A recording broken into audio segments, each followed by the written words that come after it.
90 স্বৈরাচারের পতনের পর শাহাবুদ্দিন সাহেবের অন্তর্বর্তীকালীন সরকার ফেব্রুয়ারিতে নির্বাচন করেছিল, মনে আছে? 27শে ফেব্রুয়ারি 96 যখন অন্তর্বর্তীকালীন সরকার হলো, 3 মাসের সরকার, লতিফুর রহমান সাহেবের সরকার নির্বাচন করেছিল, নিরপেক্ষ নির্বাচন হয়েছিল, সবার মনে থাকার কথা।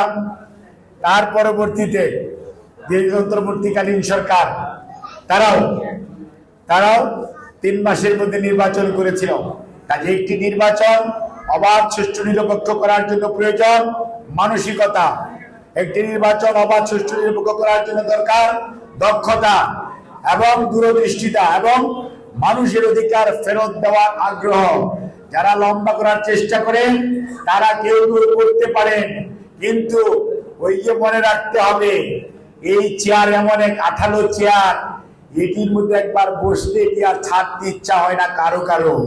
সেই তরফে বলতে পারেন, বরঞ্চ এখন যদি আপনি দ্রুততার সঙ্গে জাতীয় নির্বাচন দিতে, দেশে যে আমরা আইন শৃঙ্খলার অবনতি দেখি, কোনো কোনো জায়গায় বিশৃঙ্খলা দেখি, কোনো জায়গায় সিদ্ধান্তহীনতা দেখি, তখন জনগণের নির্বাচিত প্রতিনিধিরা থাকলে প্রত্যেকটা উপজেলায় এবং ন্যাশনালি সেই সিদ্ধান্ত বাস্তবায়ন সহজ হতো এবং দ্রুত হতো, মানুষ আশ্বস্ত হতো।